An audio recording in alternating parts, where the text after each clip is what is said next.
Hey y'all, the election of 1860 was super contentious, as you know. You had multiple candidates running for the Democrats: Stephen A. Douglas, the Little Giant, running in the North; John C. Breckinridge running in the South. You had a third party candidate named John Bell, who really represented a kind of get along contingent. You had Abraham Lincoln running for the Republicans. He was the second candidate to do so, the first having been John C. Fremont, also known as the Pathfinder. Unlike Fremont, Lincoln is actually going to win the election, which is why we remember him as the father of the Republican Party.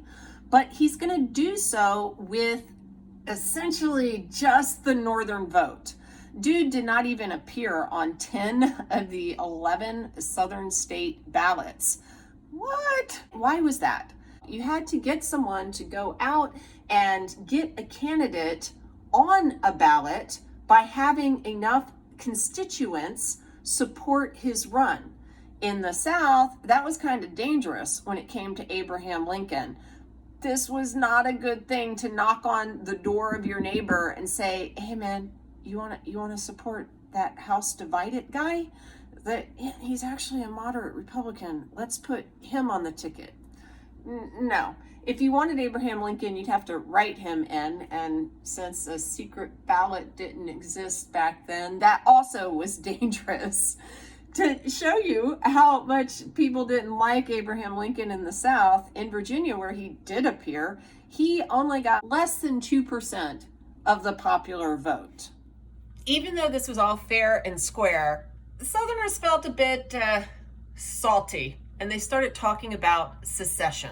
South Carolina was the first to go. It seceded from the Union on December 20th, 1860. Then Alabama, Mississippi, Georgia, Louisiana, and Texas all seceded by February of 1861. These states then gathered together in Alabama and formed a new country, which they called the Confederate States of America. Jefferson Davis, who was from the great state of Mississippi, became the president.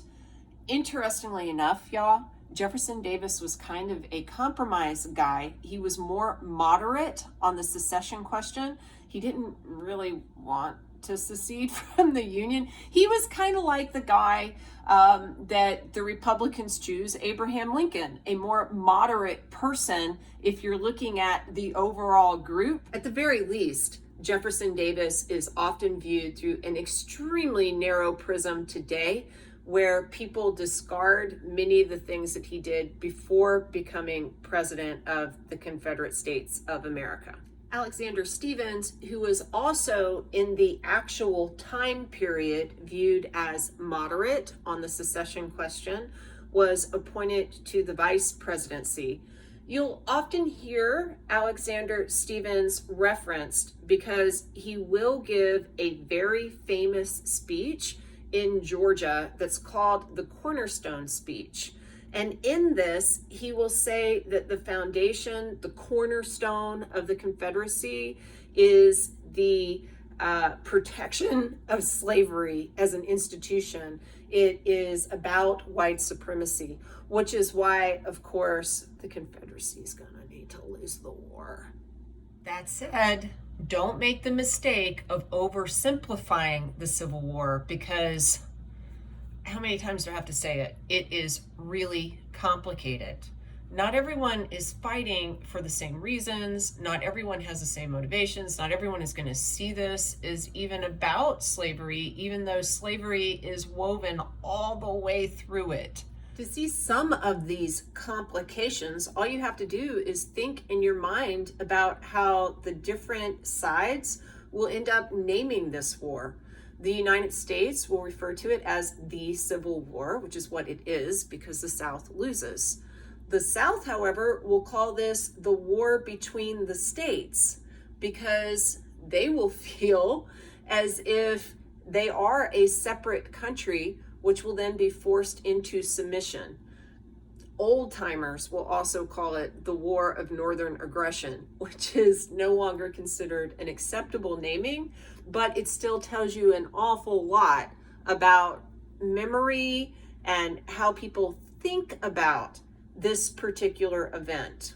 However you splice and dice the meaning of everything that happens via the Civil War, one thing that is absolutely certain and no one argues about, it will change the country in big, profound ways. So you absolutely need to know at least the basics that no one can argue about. It takes place from 1861 to 1865. This is easy to remember. That's 4 years. It's like a college education. It takes us that long to learn, not to kill each other. 1861 to 1865. Another basic fact that everyone should know is, where did the war begin? And South Carolina, of course. Look at how that is shaped like a heart, the state itself. And you can think about how the passions ran high in this particular area of the world. You can think about how you often had this rebellious streak in this particular state via leaders like John C. Calhoun, who had been a part of the antebellum period. You can think about how they are the first to secede. They're going to break the heart of the nation. Where do they do that? Specifically at Fort Sumter, which is where the very first battle takes place. As soon as the Confederate States of America were formed, they started to take over federal institutions, federal installations in the South. In a place called Fort Moultrie, there was a Northern commander named John Anderson. John Anderson was from the great state of Kentucky. His wife was from Georgia. He had held slaves in the past, and he was actually politically very sympathetic to the South. Major Anderson was also a Union soldier, and his loyalty was with the commander-in-chief. So his own politics were not going to come into play. He took up a position on Fort Sumter, which was in the harbor outside of Charleston, South Carolina. And there, along with 68 Union soldiers, he would fly the American flag and, in a way, poke at the Confederates who were trying to take over these sorts of places because they felt that was in their territory and they had seceded from the United States, so there was no claim for federal land. It's worth noting that the man who is going to lead the Confederate forces in what will become the Battle of Fort Sumter was a fellow from Louisiana named P.G.T. Beauregard. And Beauregard had been a student of Robert Anderson's at West Point. You need to get that many of the commanding officers in the Civil War had all gone to school together. They had often fought in the Mexican-American War together. They were friends, roommates, fellow Americans at some point. This will make this even more heartbreaking. Let's set the scene a little bit for the situation in which Major Anderson is in. He's occupied a not completed fort in the middle of a harbor. He's surrounded on all sides by water, so there's not going to be any sort of easy retreat if that's what he wants to do. He's faced down by all sorts of Confederate soldiers who are going to amass on the shoreline. There is a road in Charleston, which is called the Battery. I highly suggest visiting it. It's one of the most beautiful roads in the United States. But there were all of these houses along the Battery that had multiple stories, and people would go onto the roofs and they would drink their mimosas and look out over the fort. And this was going to be like a Sunday matinee, this showdown between the Union and the Confederacy before the war is really a war.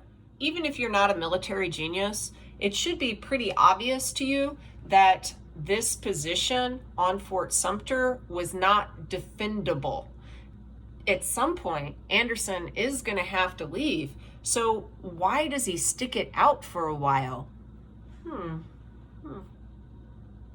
Lincoln was invested in keeping the federal position, so he dispatched a civilian steamliner called the Star of the West to resupply those guys on Fort Sumter, and military students from the Citadel actually fired at this supply ship, hitting it multiple times, which made it too dangerous for it to reinforce Anderson and his troops.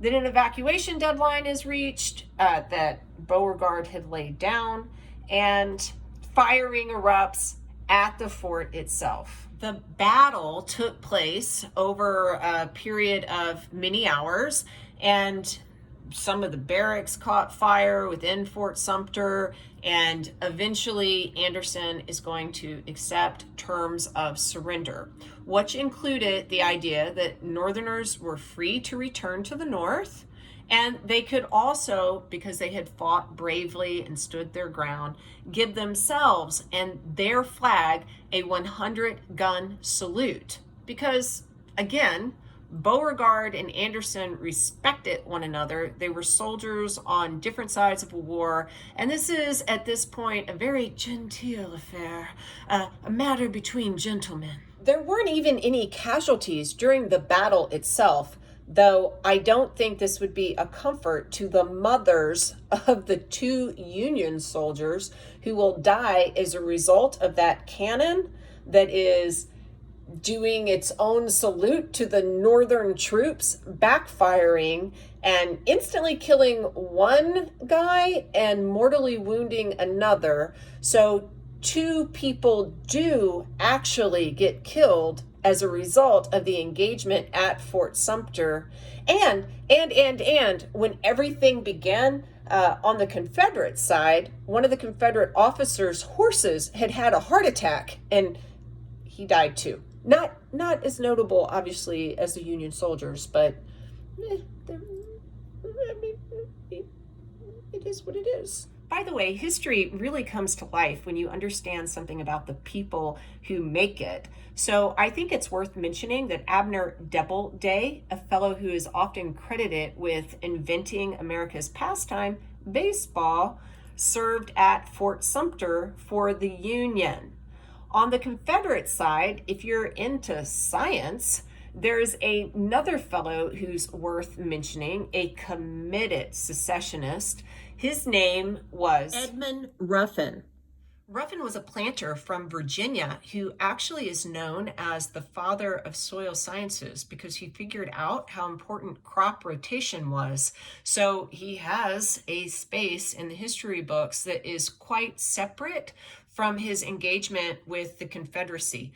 One thing that's interesting to note about him is he thought that free labor in the North was actually worse than slavery in the South, which was a common argument in this period. He felt that men in the North were not treated well because they worked for these very low wages in early industrialization, and yet if something happened to them, they were out of luck. Whereas slaves were considered people that were taken care of, that you had to watch after them even as they got older. So he actually believed that slavery was more humane than free labor, industrial work. Ruffin was so distraught on the day that Robert E. Lee surrendered that he went into his bedroom, took a forked stick, and used it to blow his brains out with a rifle. Essentially, the occupation of Fort Sumter achieved a Union aim. The Confederacy fired first.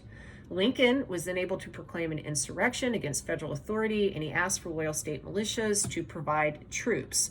Some of the other states in the South that had not seceded saw this as a bridge too far, and Virginia, Arkansas, Tennessee, and North Carolina seceded.